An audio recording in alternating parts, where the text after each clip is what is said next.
a las últimas semanas de nuestra serie sobre el matrimonio. Llevamos ya muchos meses hablando del matrimonio y por supuesto que como hemos hablado tanto del matrimonio, todos los matrimonios son perfectos, ¿verdad? Amén, dicen algunos.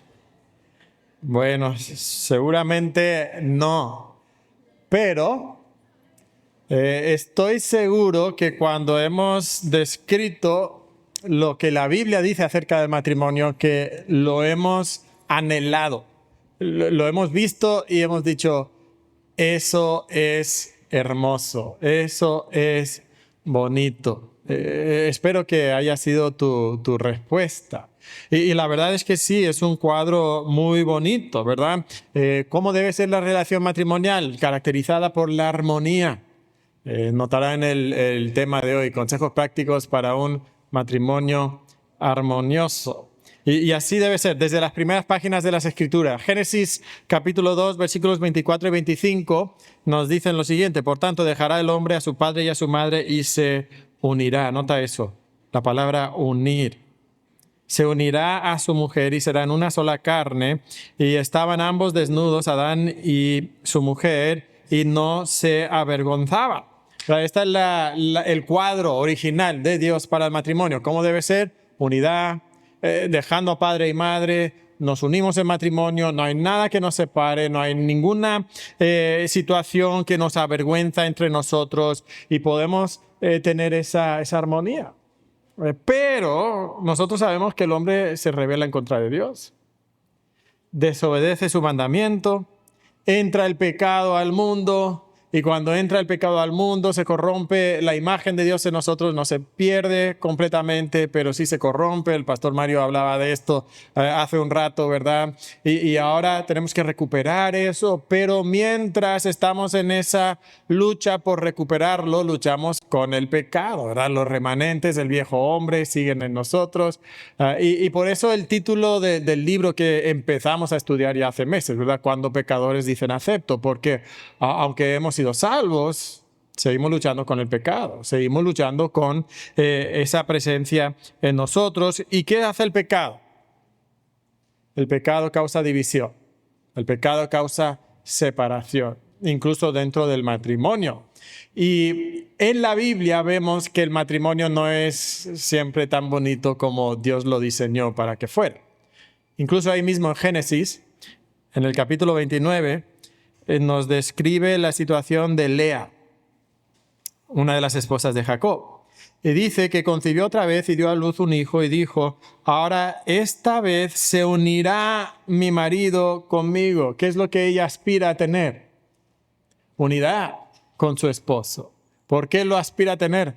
Porque no lo tiene precisamente. Y quiere tenerlo, y ella cree que en su caso tener más hijos va a ser lo que va a unir a su esposo con ella, pero el problema no era la falta de hijos o la cantidad de hijos, el problema seguía siendo el pecado, porque ¿qué hace el pecado en nuestros matrimonios? Causa división, causa separación, causa que perdamos la armonía, ¿verdad? Pero todo este tiempo nosotros hemos estudiado cómo el Evangelio de Jesucristo nos ayuda a superar esos efectos devastadores del pecado. No los vamos a eliminar completamente sobre la tierra, pero sí podemos superarlos, ¿verdad? Sí podemos superarlos. Y entonces, aunque el pecado está todavía en nuestras vidas, nosotros también tenemos la gracia de Dios para luchar contra el pecado y para superarlo, ¿verdad? Ahora, hemos estado estudiando muchas cosas que nos ayuda a encontrar la armonía, ¿bien?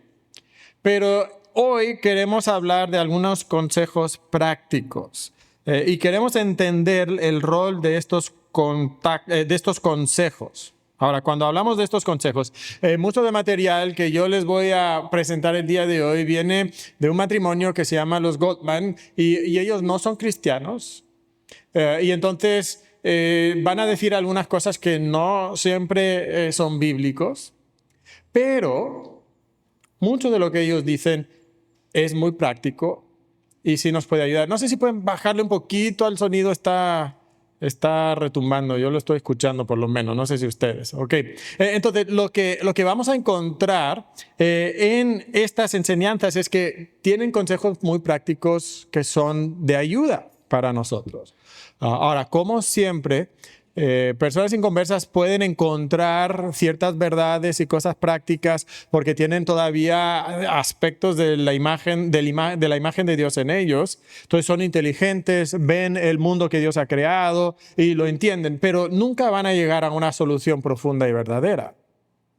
Pero algunas de las cosas sí nos pueden ayudar. Y muchas veces nosotros podemos llegar a la iglesia y podemos decir, tengo una necesidad, y escuchamos una enseñanza y es muy buena la enseñanza, pero ¿cómo lo llevo a la práctica? ¿Okay? Y eso es lo que nosotros queremos tocar el día de hoy. Y queremos tocarlo reconociendo que los consejos prácticos nos dan un protocolo que seguir cuando nos enfrentamos a problemas. Porque tenemos esas situaciones, estamos en esos conflictos matrimoniales y no sabemos cómo responder. Entonces, el primer espacio que ustedes tienen ahí en su hoja es que estos consejos prácticos te pueden dar un protocolo que tú puedes seguir en medio de los problemas. ¿Okay? Son cosas prácticas que nos pueden ayudar cuando nosotros tenemos estos problemas. ¿Por qué? Estamos en un problema, no sé qué hacer. Bueno, si sabemos qué tipo de protocolos hay, como en el trabajo, si tú trabajas en una fábrica, pues hay una serie de protocolos, ¿verdad? Si hay esta situación, se va a hacer lo otro. Si hay un incendio, se responde así. Si hay un sismo, se responde así. Si alguien se accidenta, aquí está el gran botón rojo y tú aplanas el botón rojo y todo se detiene. ¿Ok? Así es como debemos de tener estos protocolos, estos consejos prácticos para el matrimonio. Ahora, tenemos también que ser metódicos a la hora de seguir estos protocolos. De nada nos sirve tener mucha información y luego no ponerlo en práctica. Si tu trabajo tiene un montón de protocolos para emergencias y en el momento de la emergencia lo único que tú haces es echar las manos al aire y empezar a gritar y chillar y correr así en círculos, ¿verdad? Pues de nada sirvió. Y a veces parece que aunque llevamos meses hablando del matrimonio, cuando llega el problema, echamos las manos al aire y empezamos a gritar y chillar. ¿Okay? No, tenemos que ser metódicos en aplicar el protocolo. Y a veces los protocolos se sienten muy falsos y muy artificiales, especialmente cuando primero los ponemos en marcha, pero cuando los practicamos una y otra vez, poco a poco, empezamos a sentirlos más naturales y se hacen parte de nuestra respuesta. Entonces te animo a ser metódico en aplicar estos protocolos que vamos a mencionar en un momento, pero tampoco debes de poner tu esperanza en esos protocolos, sino debes de poner tu esperanza en el Evangelio. Recuerda que el protocolo es simplemente una ayuda práctica. Pero cambiar nuestra naturaleza, eso solamente lo puede hacer Dios. Darnos la capacidad de producir el fruto del Espíritu cuando estoy metido en un problema y estoy en un conflicto con mi cónyuge, eso solamente lo puede producir Dios. Y entonces necesitamos la gracia de Dios. Y hermanos, hemos estado estudiando todos estos temas por meses. ¿Qué empezamos a ver desde el inicio de nuestro estudio del libro? Empezamos a recordar cómo el Evangelio es la gracia de Dios en nuestra vida, superando el pecado, cómo la palabra de Dios es el fundamento de nuestro matrimonio, cómo ese Evangelio que nos transforma es la fuente de una vida matrimonial que agrada a Dios. También enfatizamos cómo el punto central del matrimonio es la gloria de Dios. Que todas estas cosas las recordamos de hace meses. Bueno, espero que las recuerdes de hace meses, ¿verdad? Pero son el fundamento sobre el cual vamos a poner estos consejos prácticos. Y estos consejos prácticos que vamos a mencionar, si no los colocas sobre el Evangelio, no van a transformar tu relación matrimonial. Pero sí nos pueden ayudar. Ahora, para poner estas cosas en práctica, requiere que nosotros tengamos fe, deseo y un esfuerzo consistente. ¿Qué es la fe? ¿Qué es la fe? La fe es creer, confiar. ¿En qué estamos creyendo? ¿En qué estamos confiando? En Dios, en el poder del Evangelio para transformar nuestro matrimonio. Porque muchas personas simplemente se han dado por vencidos. No hay solución, así va a ser, entonces mejor acostúmbrate. Pero tenemos que tener fe en el poder del Evangelio para transformar nuestra vida matrimonial. También tenemos que tener deseo. El deseo de crecer en nuestra vida matrimonial, el deseo de cambiar en nuestra vida matrimonial. Y a veces hemos perdido incluso el deseo. Y ahí como ese padre que trajo su hijo a Jesucristo y Jesucristo le dijo, mira, si crees todo te es posible. Y dice el padre, sí creo, pero ayuda a mi incredulidad. A veces nosotros en el matrimonio tenemos que hacer lo mismo. Tenemos que decir, Dios, quiero desearlo, pero lo deseo muy poco, he perdido esperanza. Entonces, Dios, dame deseo, dame la incredulidad, dame la fe que yo necesito para luchar contra mi incredulidad, incluso contra mi falta de deseo. Porque hay muchos matrimonios que han llegado a ese punto donde ya ni hay un deseo de crecer y cambiar. Y necesitamos eso. Pero ¿cómo vamos a cambiar? Con un esfuerzo consistente. Intentar algo una vez no te va a cambiar. Igual que si tú vas una vez al gimnasio, no vas a tener pues músculos así de película. No, tienes que ir consistentemente. Igual en el matrimonio. Si tú escuchas lo que vamos a compartir hoy o si has escuchado lo que hemos venido compartiendo en las últimas semanas y meses y tú lo intentaste una vez y no funcionó, bueno, claro, no vas a cambiar la primera vez. Tienes que hacerlo de una manera consistente. Entonces, todo lo que nosotros vamos a estar viendo el día de hoy sí es muy práctico, pero tiene un fundamento que es todo lo que hemos estado estudiando acerca del Evangelio. Ahora, cuando vamos a crear o cuando vamos a buscar la armonía, quisiera empezar pensando en cómo creamos la armonía. ¿Okay? ¿Cómo podemos crear armonía en el matrimonio? Porque si tú llegas a casarte, no vas a tener armonía en tu matrimonio automáticamente. Es que nosotros sí nos amamos. Todos los demás matrimonios que se han casado y han terminado sin armonía es porque no se aman. No, por supuesto que había amor y probablemente incluso amor genuino y bíblico. Pero cuando dos personas que todavía luchan con el pecado en sus vidas, unen sus vidas, en esa unidad tan íntima, el pecado surge y ¿qué causa? División, conflictos, la pérdida de armonía. Entonces tenemos que luchar por la armonía. Entonces déjame darles aquí algunas sugerencias sobre cómo podemos encontrar la armonía. Y como dije, esto es material adaptado de ese matrimonio que les comenté, los Gottman. ¿Okay? La primera cosa que necesitamos para crear armonía es la curiosidad. ¿Ok? La curiosidad. ¿Qué es la curiosidad? Bueno, en el contexto del matrimonio es que tú debes de tener un sincero deseo de conocer mejor a tu cónyuge, de entender qué es lo que hay en su corazón y en su vida. Esta es la postura básica que deberíamos de tener hacia nuestro cónyuge. Quiero conocerte, quiero saber lo que piensas.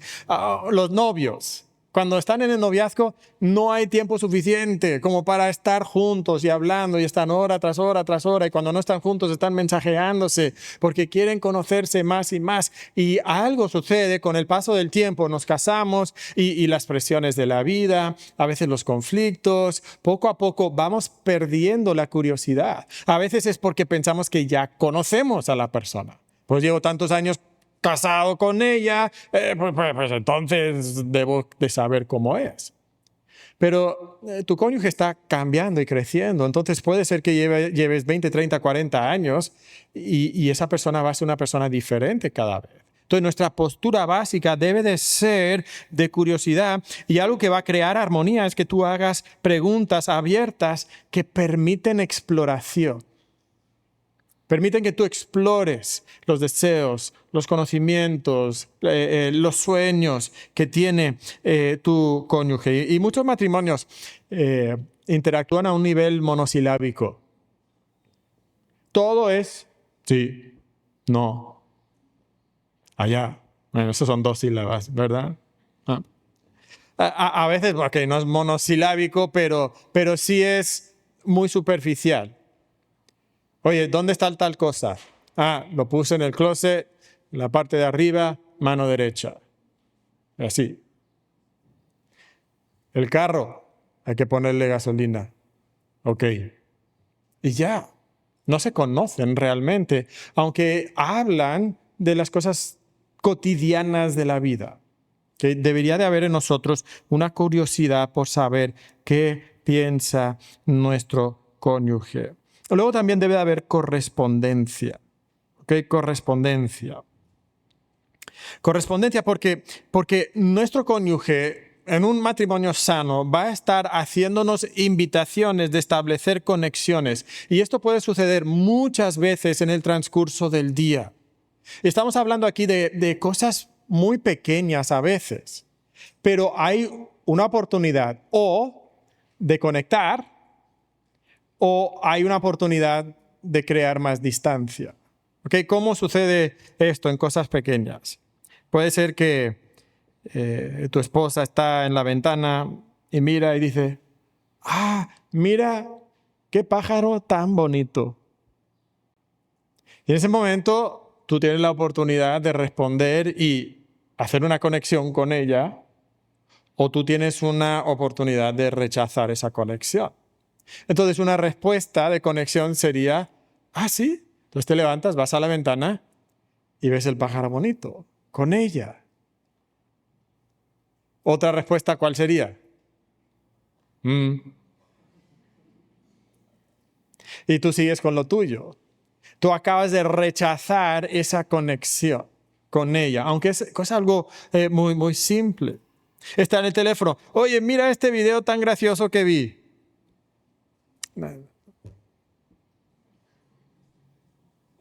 O te lo pone y lo miras, pero no sé por qué encuentras eso gracioso. Pero no tiene nada de gracia. ¿Ok? A veces somos así. Incluso si no te deleita el video, puedes deleitarte en la risa, en la carcajada de tu cónyuge, que ella lo disfrutó, entonces disfruta esa parte por lo menos, ¿verdad? Pero hay una forma de hacer una conexión, o hay una forma de rechazar la conexión y poner distancia. Es que estoy un poco estresado. Pues supéralo, porque no hay razón por qué nosotros tengamos que pagar los platos rotos de tu trabajo. ¿Eso es una conexión? No, acabas de establecer una distancia más grande. Entonces, muchas veces empezamos a mostrar esa distancia en la relación en cosas muy, muy simples. ¿Y qué va a pasar cuando tú estás invitando a alguien a conectar contigo y esa persona constantemente rechaza las conexiones? Con el paso del tiempo dejas de invitarle a conectar contigo. Y entonces, por eso tienes matrimonios que están casados por 30 años y no se han divorciado, pero cada uno vive en su propio canal. Entonces hay cosas muy pequeñas, decisiones que tú tomas a veces, muchas veces en el día, de si vas a conectar o si vas a rechazar la conexión. Entonces, acepta esas invitaciones y corresponde a sus invitaciones de conexión. Ahora, eso también nos permite tener mayor comunicación. Pero el aspecto de la comunicación que podemos destacar aquí es nuestra necesidad de expresar afecto y admiración por nuestro cónyuge. Y es increíble cómo somos tan buenos para criticar, para señalar el error, para decir lo que no nos gusta. Pero, ¿qué tal de agradecer? Y esto lo podemos hacer uno a uno, o sea, con nuestro cónyuge en privado, pero también debería de ser algo que estamos haciendo constantemente en público, con otras personas. Y yo te aseguro que si tu cónyuge alguna vez te ha dado un cumplido en frente de un grupo de personas, quizás su familia, quizás tus amigos, y tu cónyuge ha dicho, no, es que mi esposo es muy bueno para esto. Yo casi te aseguro que tú puedes recordar momentos de eso y como que, pues sí, ¿verdad? Sí. Y sabes, lo curioso es que muchas veces cuando nosotros damos un cumplido, logramos mucho más que cuando damos una crítica. La crítica endurece a la otra persona, el cumplido le inspira a buscarlo más. Entonces, en vez de expresar siempre tus críticas y tus quejas, expresa tu afecto y admiración, especialmente en público. El siguiente punto es la consideración. La consideración. Apoya sus sueños y deseos. Aquí, de nuevo, somos muy buenos para destrozar a nuestro cónyuge. Viene con una idea. ¿Y cuál es nuestra respuesta automática? No, claro que no. No seas tonto. No pienses así. Eso nunca lo vas a lograr.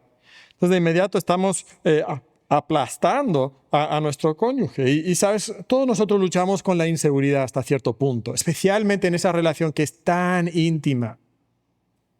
Y si nosotros expresamos nuestros sueños y nuestros deseos y nuestro cónyuge nos aplasta, no solamente no vamos a alcanzar esos sueños y deseos probablemente, pero vamos a dejar de expresar esos sueños y deseos. Entonces, no seas una persona que constantemente está aplastando. Otra vez, nuestra postura básica debería de ser de apoyo a nuestro cónyuge, porque esto le va a inspirar no solamente a alcanzar los sueños, pero sobre todo le va a animar a contarnos los sueños y los deseos que esa persona tiene. Entonces, en vez de decir, qué cosa más absurda, puedes decir, ese sería un sueño muy bonito, poder lograr eso, ¿verdad? Qué bonito sería eso.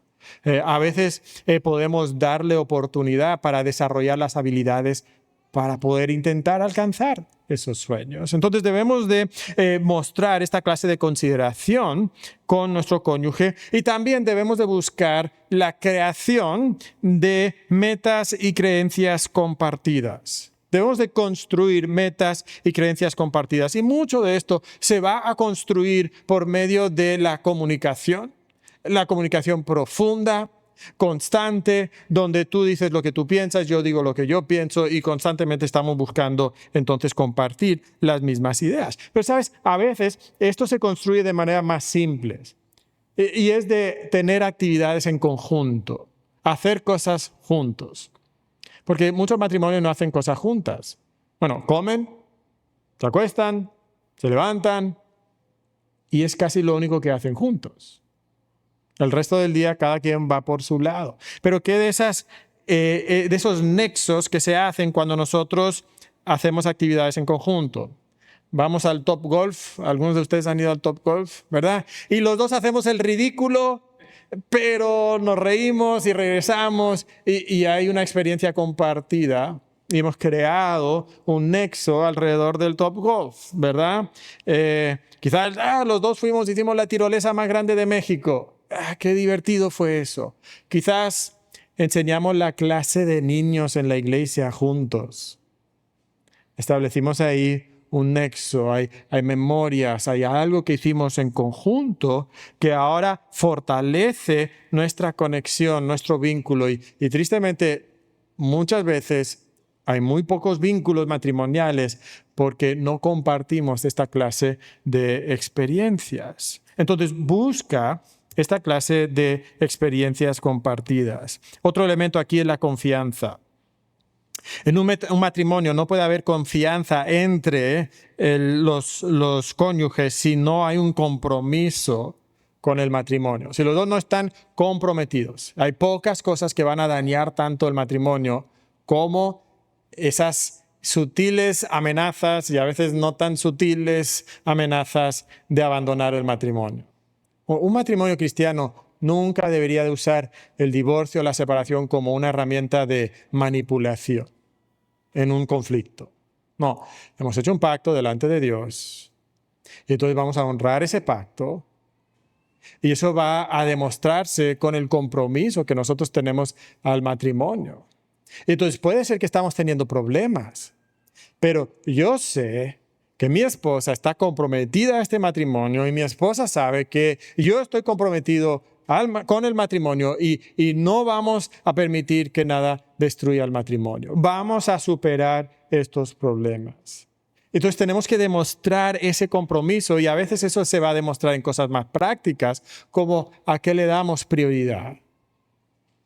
¿Le damos prioridad a nuestras actividades personales o le damos prioridad a aquellas cosas que va a fortalecer el matrimonio, a la comunicación en el matrimonio, al tiempo matrimonial? Entonces tenemos que demostrar eso en la práctica.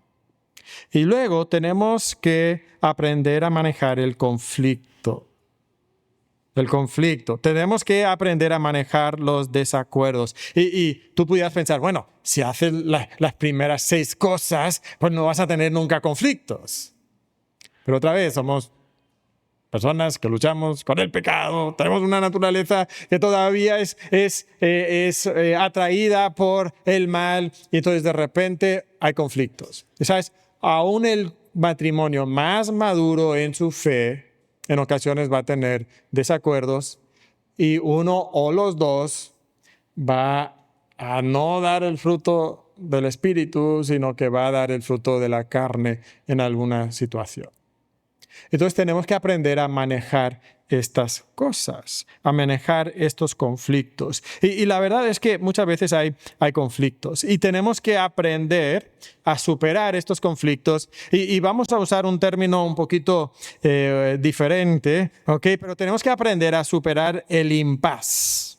Dices, ¿qué es el impasse? Bueno, es una palabra francesa, ¿ok? Que se usa en contextos de política o de ejércitos, de conflicto bélico, donde hay 2 fuerzas opuestas que han chocado y ninguno de los dos está cediendo. Y no hay movimiento, no hay avance, no hay retroceso, o sea, todo está estancado. Y tristemente, hay muchos matrimonios que se pudieran describir como impasse. Están en un impasse. Esposo, esposa, conflicto, yo no cedo, ella no cede, y llevamos aquí, hasta a veces podemos llevar años. Y a veces eso se muestra en diferentes aspectos. Hay desacuerdos y yo no voy a cambiar, y ella no va a cambiar, y así estamos. Y estamos en un impasse y no hay avance. Algunos dicen que el 69% de los desacuerdos en el matrimonio son irresolubles. Porque todos siempre queremos la solución.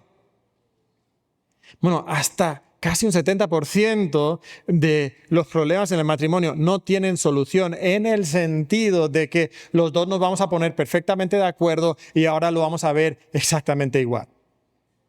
No, hay cosas que yo voy a pensar y siempre lo voy a pensar. Y mi esposa va a pensar otra cosa y siempre va a pensar otra cosa y vamos a estar en este impasse. Ahora, yo no estoy de acuerdo que sea tan alto ese porcentaje, ¿ok? Pero creo que lo que destaca es que todos tenemos que aprender a manejar estas situaciones donde hay desacuerdos y donde no vamos a llegar a estar perfectamente en unidad en estas situaciones. Y vamos a tener que aprender a encontrar soluciones que muchas veces requiere que yo ceda un poco y que mi cónyuge ceda un poco por el bien del matrimonio, para no estar siempre enfrentados. Okay, y los Gottman aquí nos sugieren algunas preguntas que podemos hacernos cuando estamos teniendo esta situación de impasse. Okay. Conforme hacemos estas preguntas, quizás no lleguemos a estar perfectamente de acuerdo, pero nos va a permitir llegar a una comprensión más profunda de lo que cree nuestra pareja. ¿Ok? Entonces, la primera pregunta es, ¿qué crees acerca del tema? ¿Qué crees acerca del tema? Y aquí estamos explorando si hay creencias importantes detrás de esa inflexibilidad que estamos viendo en nuestra pareja. A ver, explícame, ¿qué crees? Porque es increíble cuando tenemos tantos conflictos y llevamos quizás años con esos conflictos y a veces no nos hemos sentado para realmente explorar lo que creemos acerca de este tema. Entonces, siéntate, pregúntale, ¿Qué crees acerca de este tema? ¿Por qué es tan importante para ti? Bueno, de hecho, esa es la tercera pregunta, pero ahora llegamos a eso, ¿ok? Luego, otra pregunta interesante es si hay una historia en tu trasfondo relacionado al tema. Muchas veces hay una experiencia en el trasfondo que nos hace más sensibles a cierta cosa o nos hace pensar algo de una manera muy fuerte. ¿Por qué? Bueno, puede ser por la manera en que te criaron. Puede ser que tú viviste una experiencia personal que te marcó. Y eso hace que tú pienses de tal forma o que respondas de tal forma. Es interesante porque a veces ni nosotros mismos nos damos cuenta de eso hasta que nos sentamos a hacernos este tipo de preguntas. Entonces, ¿por qué respondes de esa forma? Es que mi papá siempre esto y lo otro y por eso yo pienso de esta forma y me cuesta mucho pensar de esta otra forma. Interesante. No, es que mi mamá siempre hacía esto, hacía lo otro y entonces ahora yo siempre hago eso. ¿Ok? Entonces tenemos que hacernos esta clase de preguntas y muchas veces eso va a revelar entonces la tercera pregunta ahí, ¿por qué es tan importante para ti? Estamos llegando a conocer mejor a nuestro cónyuge, estamos entendiendo por qué es tan significativo para él o para ella. ¿Por qué responde de esta forma? Luego podemos hacernos la pregunta, ¿qué sientes acerca del tema? Y aquí estamos explorando las emociones. O sea, cuéntame realmente cuáles son tus sentimientos acerca de esto. Ya hemos hablado de sus creencias. Bueno, háblame de los sentimientos. ¿Por qué hay esta respuesta tan emocional que estás evidenciando?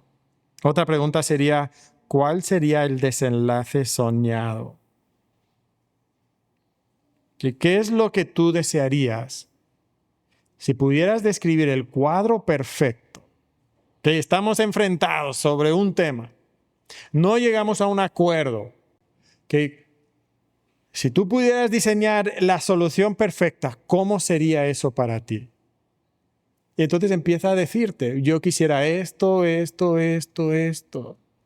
Y quizás no se va a poder hacer todo eso, pero vamos a empezar a encontrar las cosas que son verdaderamente importantes y probablemente vamos a encontrar algunas cosas en las que sí vamos a poder ceder. Sí vamos a poder encontrar por lo menos algo de acuerdo. Ok, y luego también podemos hacernos la pregunta si existe una meta más grande. Si existe una meta más grande. No sé si te ha pasado que estás en una situación muy ordinaria y de repente tú o tu cónyuge responden de una manera explosiva que está completamente fuera de toda proporción con la importancia del evento. La ropa en el cesto de ropa sucia y no está en el cesto, sino está en el piso. Y de repente, ¡pum!, explosión. Ok, normalmente esa explosión desmedida y desproporcional revela que el tema no es la ropa, sino que hay algo detrás de la ropa. Entonces, ok, ¿qué hay detrás? ¿Cuál es la meta que tú tienes? Y es posible que la esposa diga, pues mira, es que no es tanto el hecho de la ropa, pero si yo veo que a ti no te importa dónde pones la ropa y no te importa que ahora yo soy la persona que tiene que recoger esa ropa, a mí lo que me dice es que no me amas lo suficiente como para hacer algo tan simple como poner la ropa en el cesto. Ahora, ¿cuál es la meta que esa esposa tiene con la ropa? No es que la ropa esté en el cesto solamente, sino que ella se sienta amada.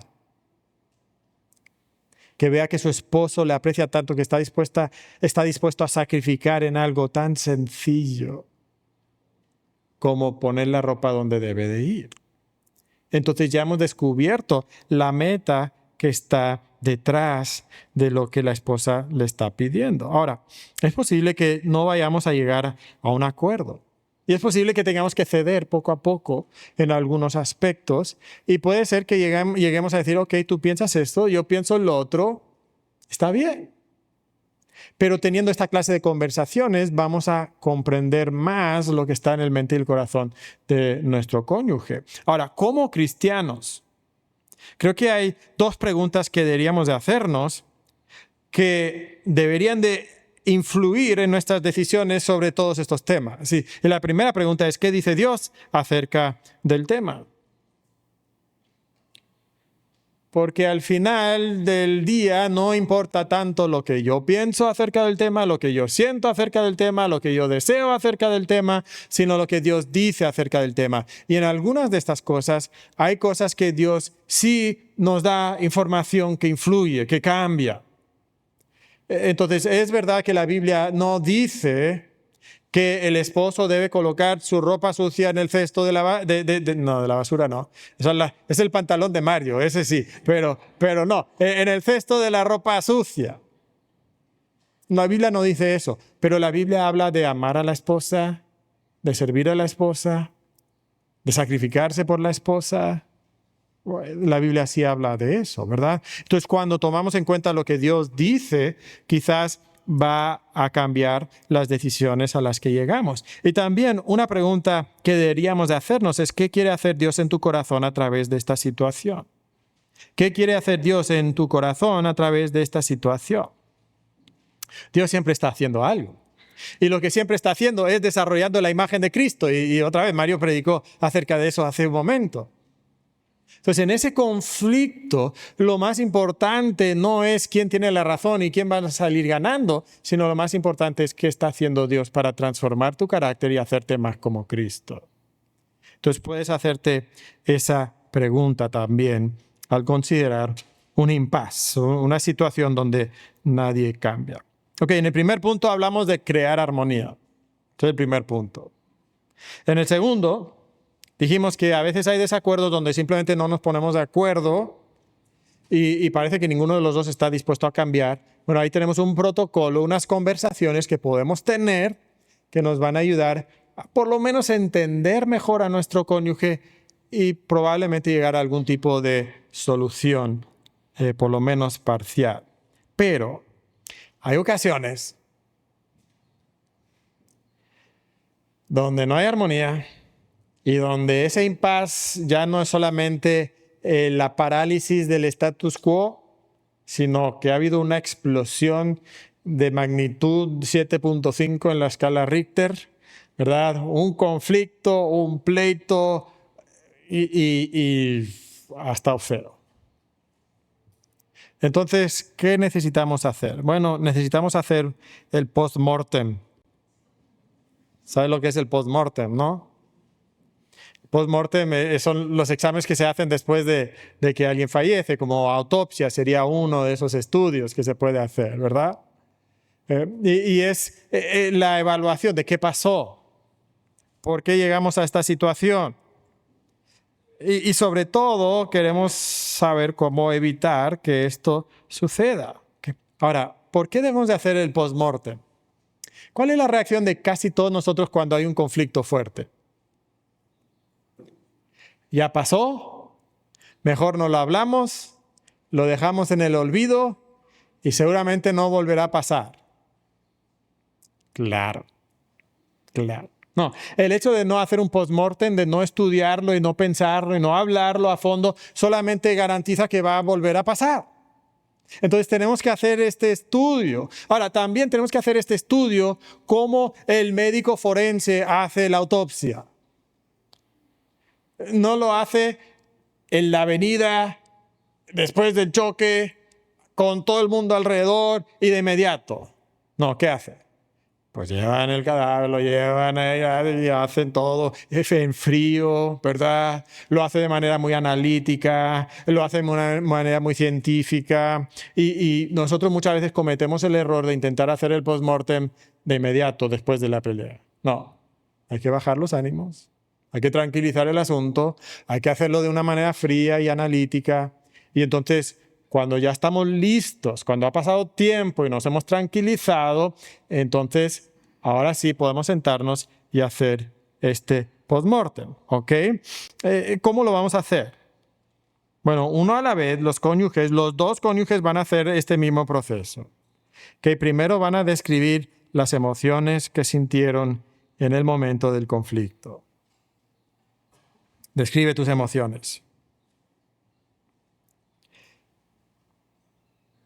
¿Qué es lo que sentiste en el momento del conflicto? Luego, y este va a ir relacionado con el anterior, es explicar tu perspectiva. Explica cómo tú viste el asunto, cómo tú lo entendiste.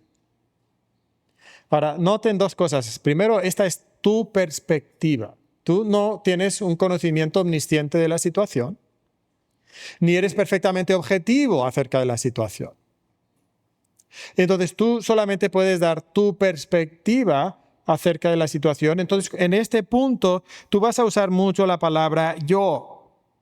Yo sentí, yo pensé, yo entendí.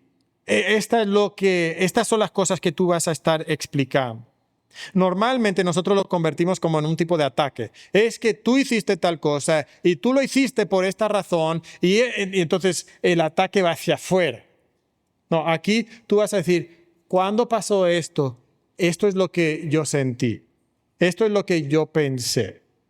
Y así no estás tachando a la otra persona de tener toda la culpa o de que hizo algo mal. Estás incluso dando margen a pensar que quizás tú malentendiste algo, malinterpretaste sus palabras.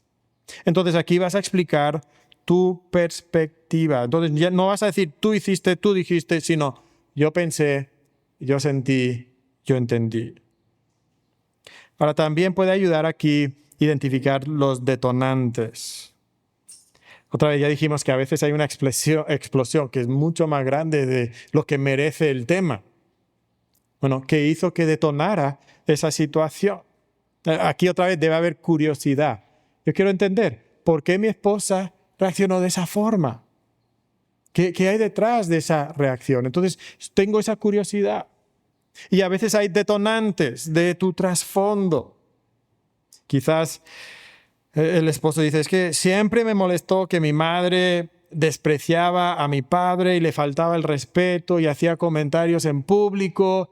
Y entonces cualquier cosa que se dice, que yo interpreto que es una falta de respeto a mi persona, entonces me enojo y exploto. ¿Okay? Eso es un posible detonante. A veces pueden ser cosas no tanto del pasado, a veces hay detonantes más recientes. Es que tuve un mal día en el trabajo y llegué y ya estaba molesto, ya estaba estresado y entonces pasó algo muy simple y ¡pum! Exploté. Pero había un detonante que venía del trabajo. A veces puede ser algo interno al matrimonio. Bueno, es que ayer tuvimos un roce y no lo trabajamos, no lo resolvimos y entonces ya estaba un poquito molesto por lo que pasó ayer. Y entonces ahora vino este problema y detoné. Entonces, explorar esos detonantes nos pueden ayudar, pero luego no vamos a justificarnos.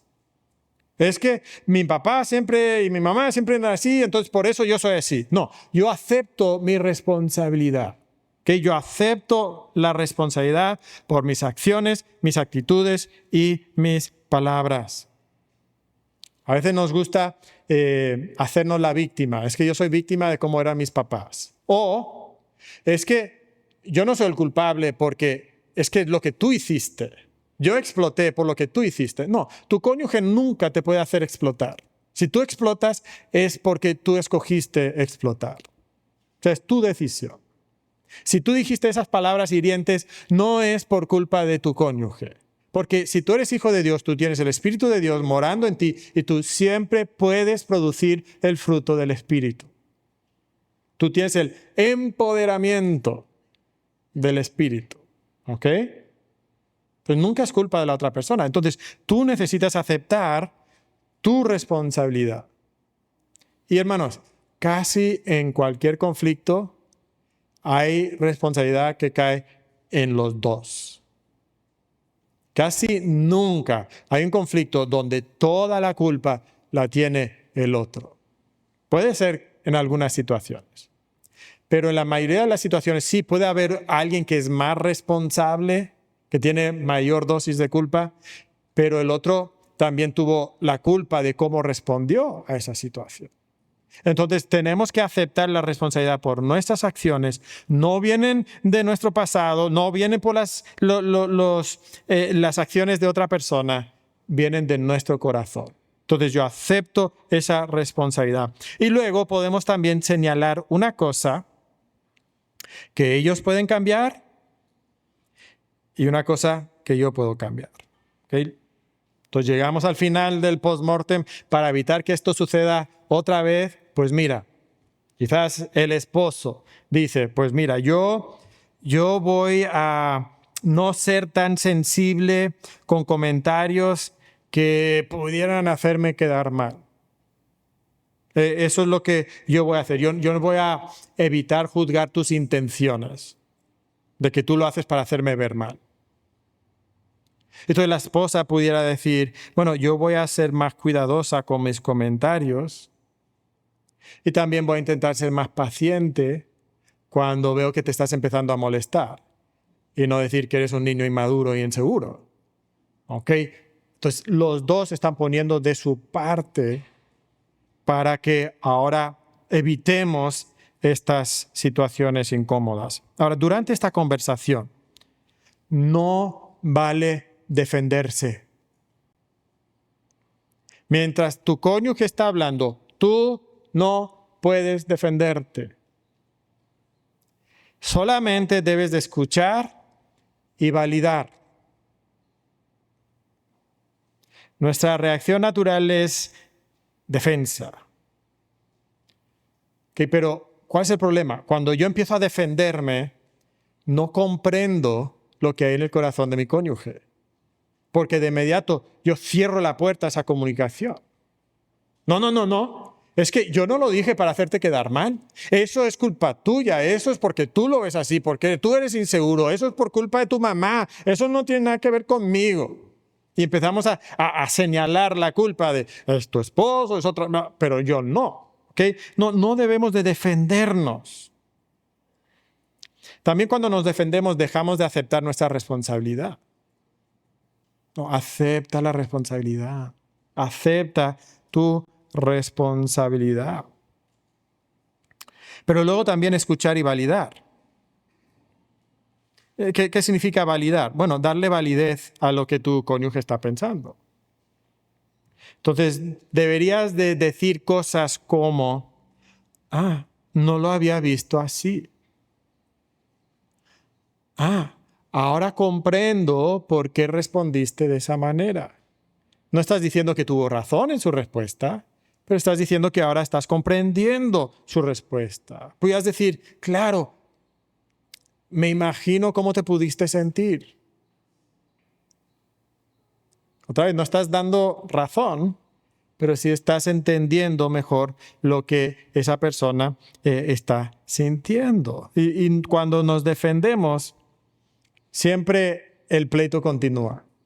Y estas conversaciones, en vez de ser una manera de encontrar otra vez armonía, se van a convertir en otro conflicto. Ahora, como cristianos, nosotros queremos relacionar estos conflictos con el Evangelio. Y entonces, cuando nosotros hablamos de nuestras situaciones al final de la conversación, nos va a ayudar mucho si usamos terminología bíblica. En vez de decir algo como, no, pues simplemente me equivoqué. Decir, no, pequé. En vez de decir, es que me molesté. O me encanta es que me hiciste enojar. No. Yo me enojé. Yo me airé. Esos son términos bíblicos. Ahí estamos reconociendo que hemos pecado. Y entonces reconocemos el pecado y cuando reconocemos nuestro pecado, lo vamos a confesar a Dios. Tienes que confesar tu pecado delante de Dios. E incluso cuando pecaste enojándote con tu esposa, el primer pecado es contra Dios. Entonces confiesas tu pecado, primero a Dios, pero luego también le pides perdón a tu cónyuge. Esto es parte de aceptar nuestra responsabilidad. ¿Sí? Si yo soy responsable de mis acciones y yo he pecado, entonces lo confieso a Dios y luego le pido perdón a mi cónyuge. Que cuando nosotros seguimos este protocolo, nos va a ayudar a recuperar la armonía en el matrimonio. Ahora, ahí al final, ya en la conclusión, dice recordando el inicio. ¿Okay? ¿Qué dijimos acerca del inicio? Que Dios diseñó este matrimonio como perfecto, como hermoso. Pero luego, ¿qué pasó? Entró el pecado al mundo. Y el pecado empezó a afectar gravemente el matrimonio. Pero la Biblia también nos dice que hay esperanza. Efesios capítulo 5, 31 al 33. Por esto dejará al hombre a su padre y a su madre y se unirá a su mujer. Está citando Génesis capítulo 2. Los dos van a ser una sola carne, noten esa armonía, esa unidad. Y sí, es difícil, pero hay esperanza. Grande es este misterio. Mas yo digo esto respecto de Cristo y de la iglesia. Y por la obra de Cristo, al morir y crear la iglesia, nos dice que nosotros ahora podemos vivir lo que dice el último versículo. Por lo demás, cada uno de vosotros ame también a su mujer como a sí mismo, y la mujer respete a su marido. O sea, podemos tener esta clase de armonía. ¿Cómo? No solo con estos tips prácticos, pero con el Evangelio. ¿Okay? Y es por eso que recordamos el inicio, y seguramente ya han notado, que es lo mismo que dijimos al principio. ¿Okay? Hay aquí un pequeño protocolo que tú puedes seguir, que te da la forma en que tú debes de actuar, pero lo tienes que aplicar de una forma muy metódica. Entonces yo te animo, la siguiente ocasión que tienes un conflicto, cuando ya todos se tranquilicen, toma esta hojita y di, ok, vamos a hacer el post-mortem. Pregunta número 1, ahí va. Pregunta número 2, ahí va. Ay, qué artificial, qué falso. No, no, no. Ese es el trabajo que nosotros hacemos para cultivar y recuperar la armonía en el matrimonio. Pero, ¿la esperanza está ahí? No. Nuestra esperanza está no en el protocolo, sino en el Evangelio de Jesucristo, que va a cambiar nuestros corazones, restaurar la imagen de Cristo cada vez más en nosotros. Y esto requiere que nosotros tengamos fe, deseo. Si no lo tenemos, se lo pedimos a Dios. Y sobre todo, ese esfuerzo consistente en aplicar estos protocolos. ¿Okay? Entonces, aquí hay algunas formas prácticas. Primero, de crear armonía. Segundo, de superar el impas. Y tercero, de cómo usar los conflictos como un momento de crecimiento. ¿Okay? Cómo hacer ese post-mortem que nos permitirá crecer. Muy bien, este es el estudio de hoy de cómo crear armonía. ¿Alguna pregunta acerca de lo que hemos visto el día de hoy? ¿Alguna pregunta? Ok, Jonathan. Más que pregunta, ya había yo escuchado esta enseñanza en algún otro lugar, pero y decían en ese momento que es bueno también como que activar como él decía, un método para poder demostrar que a veces está empezando un problema. Esta persona decía que habían ellos implementado, por ejemplo, una señal como decir, ouch. Entonces ya con eso podías tú identificar que la situación estaba llegando a un momento de conflicto, ¿no? Entonces, Cristian, nada más poner... Sí, como una pequeña sugerencia de que ya estamos pasando del nivel 1 al nivel 2 y ya vamos rápido hacia el 3 y el 4 y el 5, ¿ok? Entonces sí puede ayudarnos de esa forma. ¿Ok? ¿Alguien más? Aquí, Susi. Hablabas de que hay conflictos y que hay que ceder, ¿verdad? Cada quien.